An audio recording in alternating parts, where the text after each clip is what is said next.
Hello guys, ఇది day 4 video of Rameswaram trip. Pondicherry అయిపోయాక నేను శ్రీరంగం వెళ్ళాను. శ్రీరంగం ప్లేస్ ఎందుకు అనుకున్నానంటే ఇది ఇక్కడ శ్రీ రంగనాథ స్వామి టెంపుల్ ఉంటుంది. ఇది ఇండియాలోనే అతిపెద్ద టెంపుల్. దీని ఒక ఏరియా వచ్చేసి 156 ఎకరాలు ఉంటుంది, 156 ఎకర్స్. చాలా పెద్ద టెంపుల్ ఇది. అంటే ఇది సగం ఊరుతో పాటు మర్జ్ అయిపోయి ఉంటుంది అంత మొత్తము. అండ్ రోడ్డు కూడా అంత వేలో వెళ్ళే రోడ్డు కూడా బాగా మంచి హైవేనే, సో బాగానే మంచిగా వెళ్ళచ్చు. ఇది మరి వరల్డ్లోనే ఇది 3rd లార్జెస్ట్ టెంపుల్ కూడా, ప్రపంచంలోనే 3వ అతిపెద్ద టెంపుల్ కూడా. ఫస్ట్ టెంపుల్ వచ్చేసి కంబోడియాలో ఉంటుంది, అది 400 ఎకరాల్లో ఉంటుంది. సో సెకండ్ వచ్చేసి న్యూజెర్సీలో ఉంటుంది, 183 ఎకరాలు. ఇంక తర్వాత ఇదే అండి, ఇది 156 ఎకరాల్లో ఉంటుంది. అండ్ ఇంకోటి టెంపుల్కి ఏంటంటే ఇంచుమించు 21 గోపురాలు ఉంటాయి. గోపురం అంటే మనకు ఫ్రంట్ ఎంట్రన్స్లో ఉంటుంది చూడండి, పొడువుగా హైట్గా గోపురం లాగల. అండ్ మధ్యలో నేను చిన్న లంచ్ బ్రేక్ తీసుకున్నాను. తమిళనాడులో మొత్తం ఏ చికెన్ బిర్యానీ తీసుకున్న 200 రూపీస్ అలానే ఉంటుంది. అనంతపూర్లో ఒక చికెన్ బిర్యానీ 300, 350. సో తమిళనాడులోనే బెస్ట్ అనిపించింది. అనంతపూర్ ఇప్పుడు బెంగళూరు కంటే ఎక్కువ హెవీ అయిపోయింది. మధ్యలో ఈ చిన్న సోడా బాటిల్ బాగుంది ప్లాస్టిక్ది. సో ఇంకా తింటానే వర్షం పడుతుంది. పాపం ఈ హోటల్ వాచ్మెన్ ఏమో వర్షంలో కూడా వెహికల్స్ ఆపుతున్నాడు. ఎవరి వే ఆఫ్ లివింగ్ వాళ్ళది, పాపం ఎలా అయినా బతకచ్చు. అస్సలు ఇంకా వర్షం పడుతుందండి. ఇంచుమించు ఒక 20 మినిట్స్ ఏమో ఆ హోటల్లోనే స్టే చేశాను. ఎంతసేపుకి ఆగట్లేదు వర్షం, హెవీగా పడుతూనే ఉంది కంటిన్యూస్గా. ఇంచుమించు ఇంకా ఆ శ్రీరంగం ఊరికి ఇంకొక 20 km ఏమో ఉంటుంది అంతే. కానీ ఇంచుమించు వర్షం పడుతూనే ఉంది. ఇంకా లాస్ట్కి ఇంకా లైట్గా ఆగిపోయినప్పుడు ఇంకా స్టార్ట్ అయ్యాను. రోడ్లు చూడండి ఎంత క్లీన్గా ఉన్నాయి. ఎక్కడ చూసా ఈ తమిళనాడులో చెప్పాను కదా, బస్సులకు పోస్టర్స్ భలే ఉంటుంది మంచిగా, ఒక్కొక్క ఫ్యాన్ది ఒక్కొక్కది ఉన్నట్టు ఉంటుంది. ఫుల్ వర్షం పడేసరికి రోడ్స్ అన్నీ ఫుల్ నీట్గా కనిపిస్తున్నాయి. ఇంకా ఆల్మోస్ట్ శ్రీరంగం వచ్చాను. శ్రీరంగం వస్తేనే ఇలాంటి బ్రిడ్జ్ ఒకటి వస్తుంది. ఇది ఇంచుమించు 1 కిలోమీటర్ ఉంది అనుకుంటా. ఈ రైట్ సైడ్లో మీకు ఒక రివర్ ఫ్లో కూడా ఉంటుంది. ఇప్పుడు యాజ్ ఆఫ్ నౌ రివర్ లేదు. మీకు అంత లాంగ్ సైడ్లో మీకు గోపురం కనిపిస్తుందా, అది ఆ టెంపుల్ గోపురమే. సో ఎంట్రన్స్లో ఉండే రాజగోపురం అంటారు కదా, అది వచ్చేసి ఇంచుమించు 236 అడుగులు ఉంటుంది. 236 అడుగులు అంటే ఇంచుమించు ఒక 12 ఫ్లోర్ల బిల్డింగ్ అంత హైట్ అనుకోండి. సో మన ఇండియాలోనే కాదు వరల్డ్లోనే అతిపెద్ద గోపురం అదే అనుకుంటా, ఇంచుమించు 200. సో ఇప్పుడు చూడండి, ఇది ఓవర్ వ్యూ పిక్, ఇట్లా స్ట్రైట్ ఉంటుంది నైట్ టైం వ్యూ. మొత్తం చెప్పాను కదా 156 ఎకరాల్లో ఉంటుందంటే ఒక ఊరు, ఇంచుమించు సగం ఊరే ఇది, ఈ టెంపులే ఉంటుందండి. రంగనాథ స్వామి అంటే విష్ణుమూర్తి. సో నాగుపాము పైన పడుకున్న ఫోజులో ఉంటారు ఇక్కడ. చాలా బాగుంటుంది అక్కడ చూడడానికి, అంటే ప్లెజెంట్గా ఉంటుంది. ఒకసారి వెళ్ళి చూడండి. అండ్ ఇలా ప్రతి ఒక్క గోపురం నుంచి వెళ్ళాలి మనము లోపలికి. ఒక్కొక్క గోపురం వస్తూనే ఉంటుంది. స్టార్టింగ్ ఎంట్రన్స్లో ఇంచుమించు 7-8 వస్తాయి స్టార్టింగ్లో.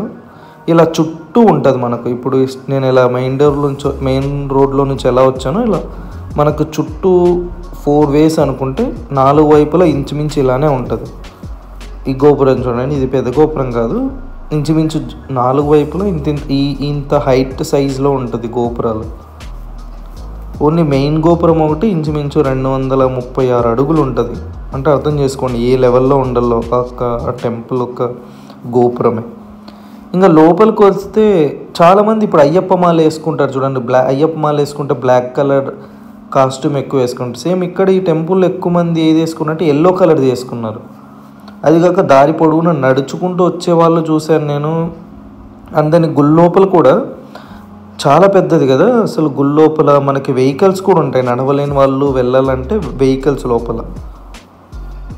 ఇది అక్కడ రథం, ఇది చాలా పెద్దగా ఉంది. మేబీ వైకుంఠ ఏకాదశి అన్నప్పుడు చాలా బాగా జరుగుతుందంట ఇక్కడ. వైకుంఠ ఏకాదశి అని ఇయర్లో ఒకసారి వస్తుంది చూడండి, అప్పుడు చాలా అంటే చాలా బాగా జరుగుతుందంట. అదిగా క్రౌడ్ అయితే హెవీ వస్తారు అట్లా. లోపల ఆర్కిటెక్చర్ కూడా చూడండి, ఒక్కొక్క బిల్డింగ్, ఒక్కొక్క పిల్లర్ ఎంతెంత హైట్ ఉన్నాయో. అండ్ దెన్ తిరుపతి టెంపుల్ లాగా ఇక్కడ తిరుపతి టెంపుల్ ఎక్కడ కావాలంటే అక్కడ స్టే చేయొచ్చు కదా. ఇక్కడ కూడా చూడండి అంత భక్తులు బాగా మంచిగా లోపల చాలా పెద్దది కదా టెంపుల్. సో మంచిగా స్టే కూడా చేస్తున్నారు. కొంచెం సేపు అలా పడుకొని కొంచెంసేపు అలా కూర్చొని వెళ్ళడానికి. ఇది లోపల ఇదంతా ఓవర్ వ్యూ అండి. ఇది చాలా పెద్దది. లోపల కెమెరా అలా ఉంటుంది. ఓన్లీ మనం లోపలికి వెళ్ళాక కెమెరాలో ఉండదు. మిగతా మోస్ట్లీ గర్భగుడి ముందర వరకు అంతా కెమెరాలో ఉంటుంది. ఈ టైమింగ్స్లో వస్తే కొంచెం మంచిగా ఉంటుంది అనుకుంటా. అండ్ ఇంకొకటి, ఎవరైనా సరే ట్రావెలింగ్ చేసే వాళ్ళు టెంపుల్కి ఇలాంటి పెద్ద పెద్ద టెంపుల్కి వెళ్ళండి, పక్కా స్పెషల్ దర్శనం తీసుకొని వెళ్ళండి. నార్మల్గా వెళ్తే బుక్ అయిపోతే ఇంచుమించు 3-4 గంటలు లైన్లో నిలబడాలి. అసలు నేను ఏ టెంపుల్కి వెళ్ళినా ఇలాంటి పెద్ద టెంపుల్కి ఆల్మోస్ట్ ఇంకా ట్రావెలింగ్ వెళ్ళిన పెద్ద టెంపుల్ వెళ్తారు కదా. సో మహా అంటే ట్రావెలింగ్కి అంత బడ్జెట్ పెట్టినప్పుడు దర్శనానికి మహా అంటే 100-200 ఎక్స్ట్రా ఉంటుంది స్పెషల్ దర్శనం. ఇంచుమించు మీరు 3-4 గంటలు సేవ్ చేయొచ్చు లైన్లో నిలబడకుండా. ఇప్పుడు చూడండి ఇది వెళ్ళే route. As of now vehicles కూడా ఉంటాయి లోపల. నడవలేని వాళ్ళకి డైరెక్ట్ లోపలికి స్వామి దగ్గర వరకు తీసుకెళ్తారు. యాక్చువల్గా ఈ టెంపుల్ ఎలా అంటే హెవీ క్రౌడ్ అంటండి. అసలు హెవీ అంటే హెవీ క్రౌడ్. ఒక్కొక్కసారి దర్శనం జరగడానికి 6-7 గంటలు కూడా పడుతుందంట. 6-7 గంటలు అంటే అర్థం చేసుకోండి. మనం ఎప్పుడు తిరుపతినే టైం టేకింగ్ టెంపుల్ అనుకుంటాం కదా. ఇది ఇలాంటి టెంపుల్స్ ఇంకా చాలా ఉన్నాయంట తమిళనాడులో. సో జనరల్ దర్శనం చూసానా, లైన్ ఎక్కువ ఉంది. అక్కడ అడిగాను పూజారిని ఎంతసేపు టైం అవుతుంది అంటే అతను అన్నాడు ఇంచుమించు 2.5 hours నుంచి 4 hours మధ్యలో కూడా పట్టచ్చు, డిపెండ్స్ ఆన్ క్రౌడ్ బట్టి అన్నాడు. ఇంకా సో అవన్నీ నా వల్ల కాదులే అన్నట్టు దర్శనం తీసుకున్నాను. స్పెషల్ దర్శనము 100 రూపీస్ టికెట్. దీనికి లైన్ ఉన్నారు. ఇంకొకటి ఏంటంటే నా గుడ్ లక్ ప్రకారం స్పెషల్ దర్శనం తీసుకున్నాను. కరెక్ట్ అదే రోజే ఆ టైంకి ఒక స్కూల్ వాళ్ళది కూడా, స్కూల్ పిల్లలు, ఒక స్కూల్ స్టూడెంట్స్ వాళ్ళు కూడా వచ్చారు. సో స్టూడెంట్స్ వాళ్ళు వస్తే వాళ్ళు వీవీఐపీ లాగా, అంటే ఎప్పుడైనా అంతే కదా, పిల్లలు స్టూడెంట్స్ వాళ్ళు వస్తే వాళ్ళు కొంచెం స్పెషల్ అట్రాక్షన్, అంటే స్పెషల్ పర్మిషన్. సో 100 రూపీస్ టికెట్తో పాటు పక్కన రైట్ సైడ్ వెళ్తున్న పిల్లలది. అండ్ దెన్ కొంతమంది నార్మల్ భక్తులు కూడా వెళ్తున్నారు. వాళ్ళు ఎలా అంటే 100 రూపీస్ టికెట్ తీసుకోవాలి, ప్లస్ రికమెండేషన్ ఉండాలి ఆ గుళ్ళో పనిచేసే వాళ్ళది ఎవరిదో సపరేట్. వాళ్ళు ఏంటంటే పాపం పిల్లలంతా వచ్చేసరికి ఇంక వాళ్ళు బుక్ అయిపోయారు. వాళ్ళు నడవలేని వాళ్ళు కూడా కొంతమంది వెయిట్ చేస్తూ వెళ్ళాలి.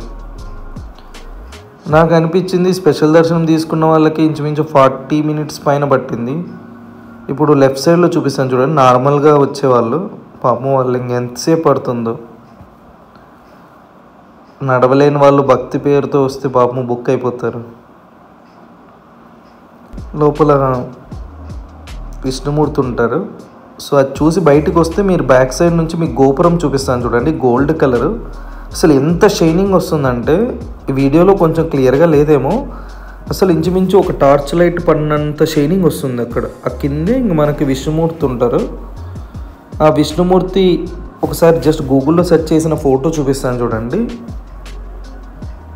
ఇలా పడుకొని సేమ్ ఇలానే కాదు, కొంచెం రియలిస్టిక్లో చాలా బాగుంటారు. ఇంకా అలా బయటకు వచ్చేసి నేను రామేశ్వరంకి స్టార్ట్ అయ్యాను. సో ఇంతవరకు ఈ వీడియో చూసింటే లైక్ చేయకపోతే లైక్ చేయండి, సబ్స్క్రైబ్ చేయండి. Thanks for watching this video. Thank you.